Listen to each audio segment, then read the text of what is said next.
옛날은 잊지 말고 오늘은 성실하게, 이런 제목입니다. 1945년 8월 15일 일본의 지배 속에 36년간 살다가 해방이 된 지 올해가 76주년이 됩니다. 36년의 긴 역사의 시간은 너무 고통스러웠고 힘들었던 시간이었습니다. 36년의 긴 시간, 왜 우리나라를 일본이 지배를 했을까? 그 역사적 근원을 찾아보면, 첫째, 옛 역사의 시간은 잊지 말아야 합니다. 1904년 8월 달에 러시아와 일본이 전쟁에서 일본이 승리를 하자 내전 개선이라는 구실 아래 고문 정치가 시작이 됐는데, 이것이 제1차 한일 협정 체결입니다. 러시아와 전쟁을 일으킨 일본은 한반도를 그들의 군사기지로 확보를 하고, 전쟁에서 일본이 이기자 한국의 재정, 외교 정책을 쇄신하기 위해 외교 고문을 초빙해야 한다는 것이 한일 협정 주제입니다. 주제의 내용은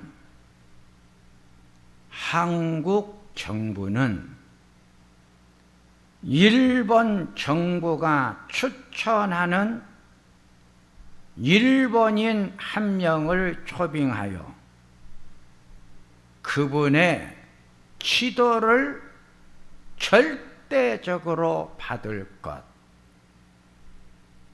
우리나라 주권이 완전히 무시가 되고 일본이 우리나라를 다스리게 됩니다.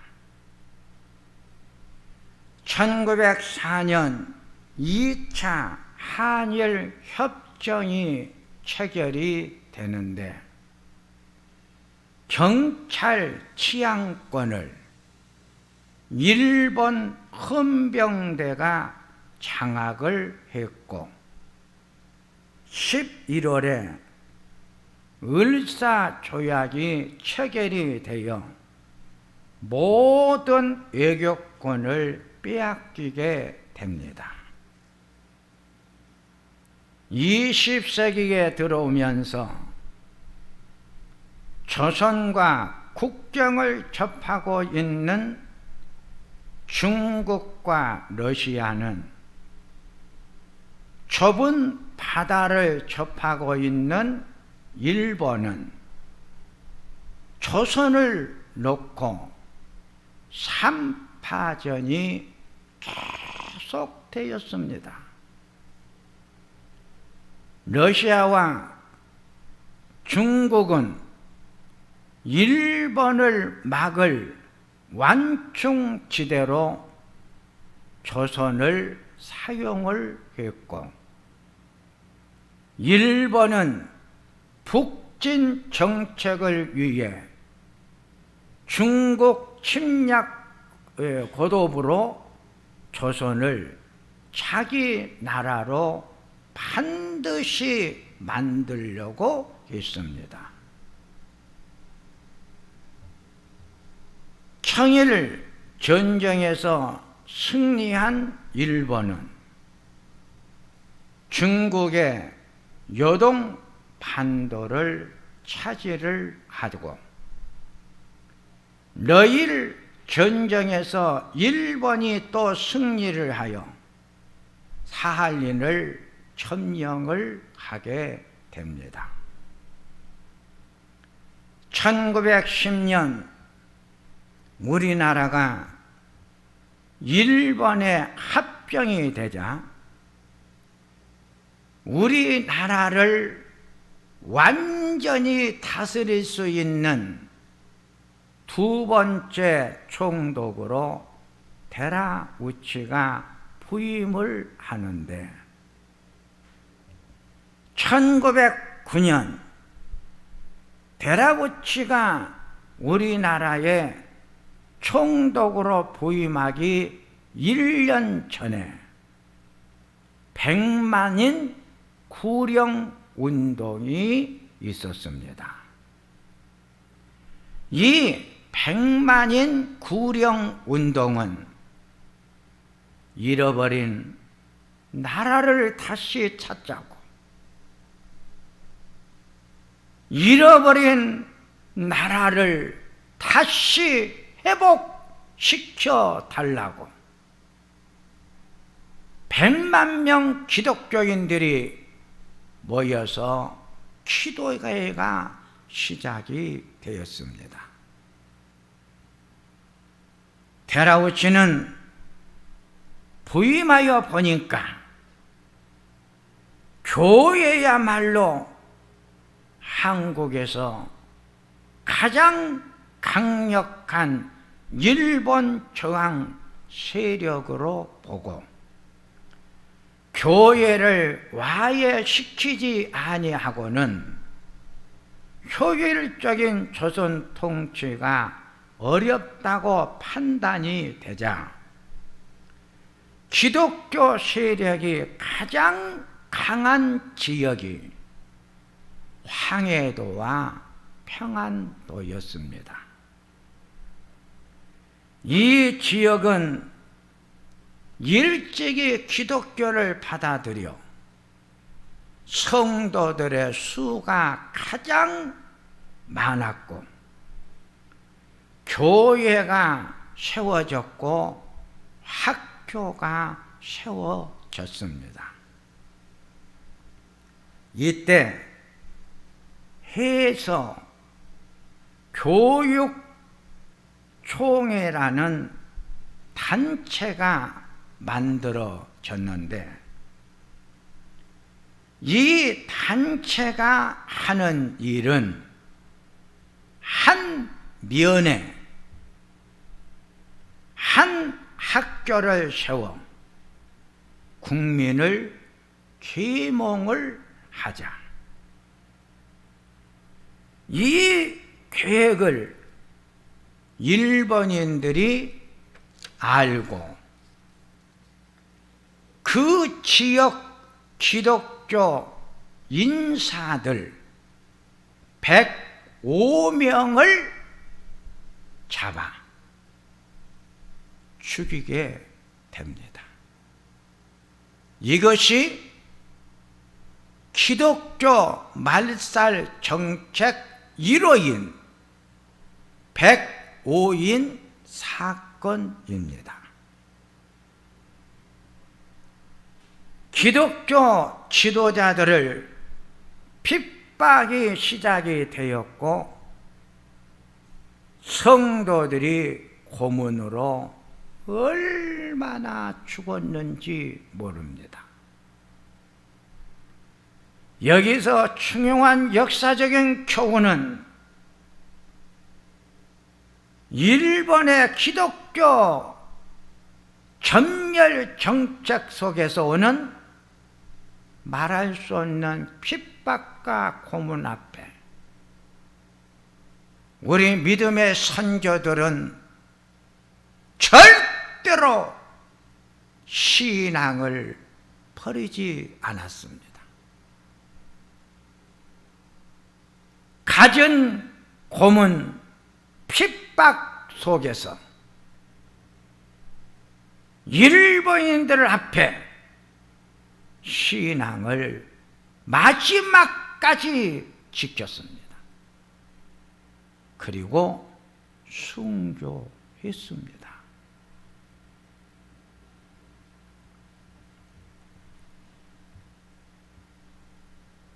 (1945년 2월 4일) 알타 협정이 3차 맺어지는데, 이 알타 협정은 소련과 미국과 영국이 함께 일본을 침략해 전쟁을 끝내자는 협약입니다.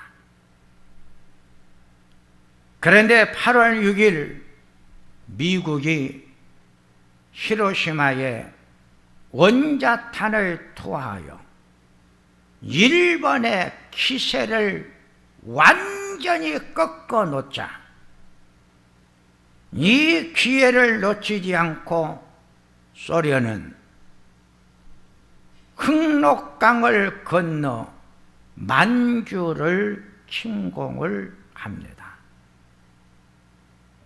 바로 그날 미국은 2차 원자탄을 나가사키에 투하하여 완전히 일본이 무너지자 소련군이 38선 부근까지 내려왔습니다. 미국은 소련이 더 이상 밑으로 내려오는 것을 원하지 않았습니다. 여기서 38선이 그어지게 됩니다. 남과 분단이 38선이라는 이 선이 만들어 버렸던 것입니다. 1945년 8월 15일 일본 천황은 떨리는 목소리로 항복을 선언했고, 우리나라는 드디어 주권을 찾고 나라를 찾았습니다. 8.15의 해방은 모세는 430년간 애굽에서 종노릇하며 살던 이스라엘 백성들의 하나님이 어떻게 인도했는가 백성들에게 알려주고, 백성들은 이 날을 절대로 잊지 말라고 했습니다. 출애굽기 19장 4절 말씀을 보면, 내가 애굽 사람에게 행한 일을 너희들은 똑똑히 보았지. 또 독수리 날개로 자기 새끼를 보호하듯이 내가 너희를 보호하여 인도한 것을 너희들은 정확하게 보지를 않았느냐. 만일 너희가 내 말을 잘 듣고 내 계약을 지키면 너희가 모든 민족 가운데서 나의 소중한 백성이 되며 제사장 나라가 될 것이며 거룩한 백성이 될 것이다. 두 번째, 제사장 나라입니다. 제사장의 직무는 백성들의 죄를 사함받고 하나님이 주신 은혜 속에 살아가도록 제사를 인도한 자들이며, 백성들이 하나님 말씀대로 살도록 말씀을 가르치는 자들입니다. 그러기에 제사장이 먼저 하나님 앞에 올바르게 서야 하고 하나님 말씀을 잘 지켜야겠습니다. 하나님께서 모세에게 내 언약을 잘 지키며 내 말에 순종을 하면 제사장 나라가 될 것이다. 오늘날 제사장 나라는 어느 나라일까? 하나님께서 모세에게 430년 동안 애굽에서 고난과 고통받는 백성들을 해방시켜 주시면서 너희가 내 말에 순종하고 내 말대로 잘 살면 제사장 나라가 될 것이다. 그런데 이스라엘 백성들은 제사장 나라를 만들지를 못했어요. 하나님의 말씀에 불순종하고 하나님을 배반하고 이방신을 섬기며 이방신을 따라갔던 민족이 되어 버리고 말았습니다. 그러기에 모세가 말했던, 하나님이 모세에게 말해 주었던 제사장 나라는 오늘날 어느 나라가 제사장 나라가 되었을까? 모든 사람들이 우리 나라를 지목했습니다. 이스라엘 민족이 애굽에서 노예 생활 430년 만에 해방이 되어 왕국이 건설이 되어 남과 북으로 분열이 되어졌습니다. 우리나라도 일본이 36년간 지배를 받다가 해방이 되어 국가가 만들어졌지만 남과 북으로 분단이 되어 세계에서 분단 국가 남은 나라가 우리나라와 북한입니다. 이렇게 남과 북으로 나누어져 유일하게 세계에서 고구마율이 가장 높은 나라가 우리나라입니다. 선교 역사 이래 전 국민의 24%를 복음화시킨 나라가 우리나라입니다. 마을마다 교회가 보이고 저녁이면 십자가의 빛을 보게 된 나라.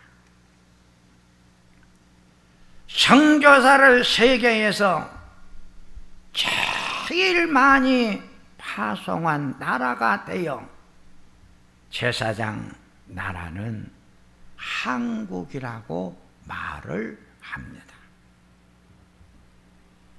예수님의 십자가에서 죽은 후 제사장 개념이 아론의 후손 레위지파 사람들이 아니라 예수를 믿는 성도들이 제사장이라고 바꾸어지게 됩니다. 베드로전서 2장 5절에 너희는 산돌같이 신령한 칩으로 세워지고 예수로 말미암아 하나님이 기쁘게 받으실 신령한 제사장이 될 것이니라.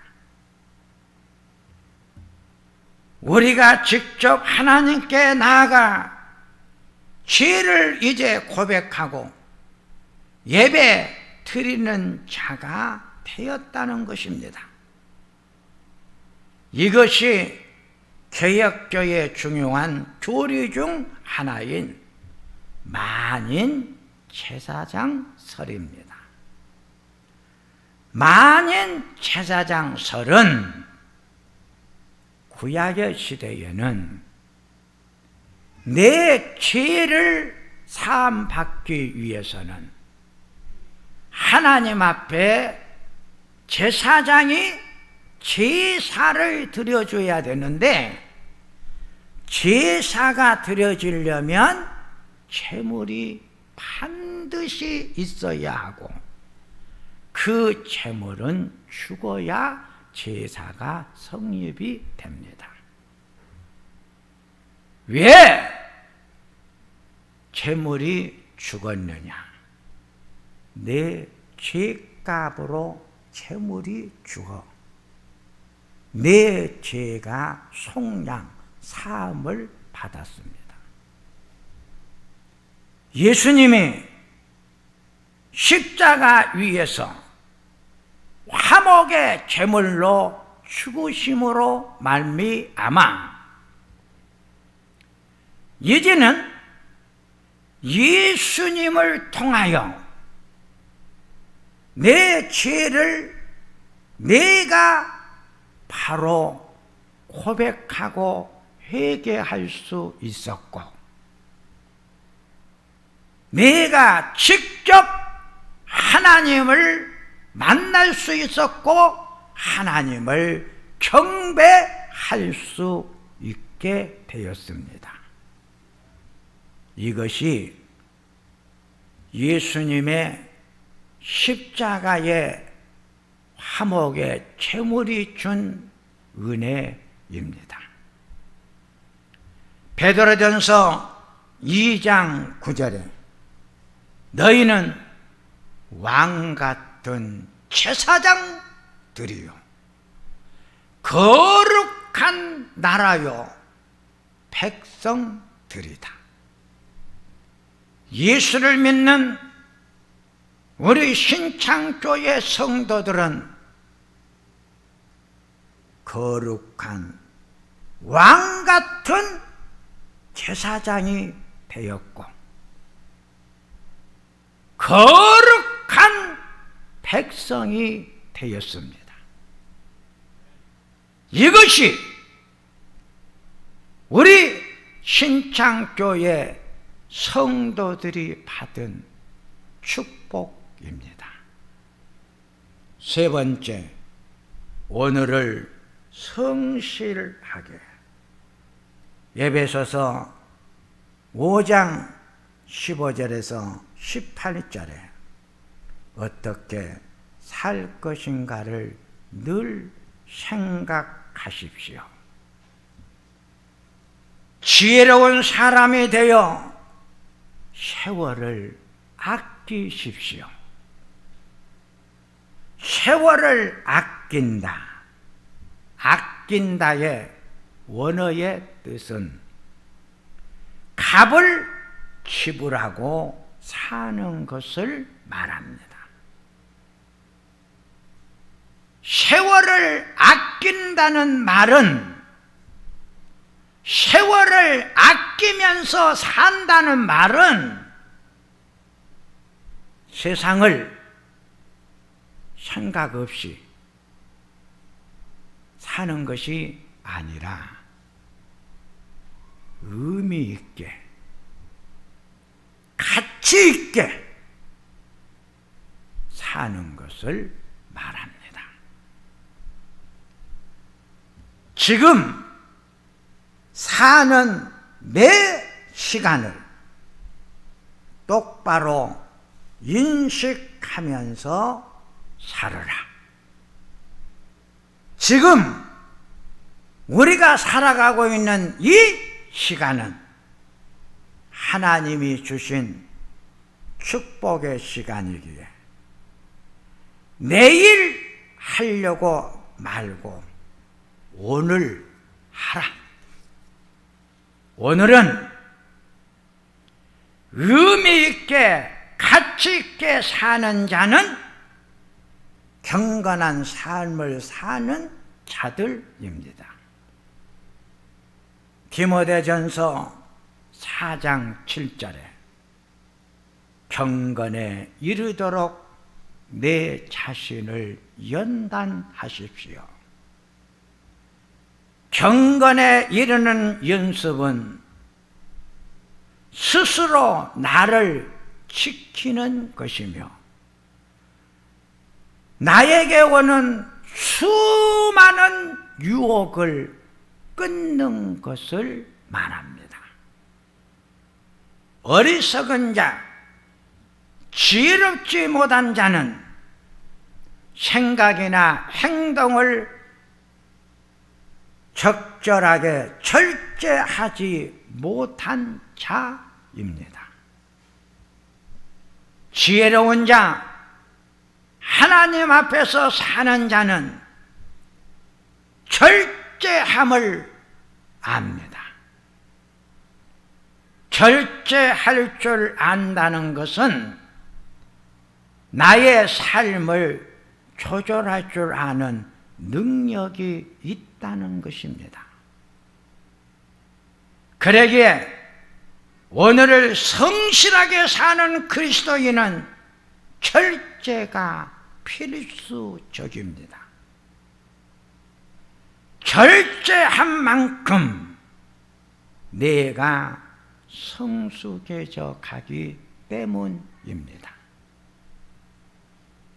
오늘 성경이 8.15 해방주의를 맞이하여 우리에게 준 말씀은 오늘 지금 이 시간은 어떤 시간이냐? 하나님이 은혜로 준 축복의 시간이다. 모든 것으로부터 해방이 된 날, 하나님의 은혜로 죄로부터 해방이 되었고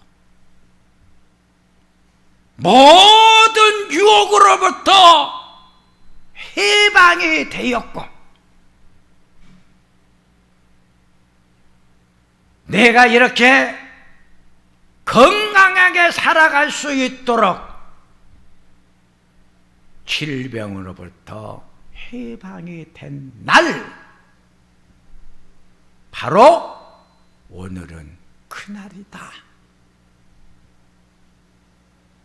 오늘은 어떤 날이냐? 하나님이 은혜로 준 축복의 날이다. 그러기에 이 축복받은 나를 생각 없이 살지 마십시오. 하나님이 이렇게 살아가도록 축복해 주신 시간 속에 오늘을 성실하게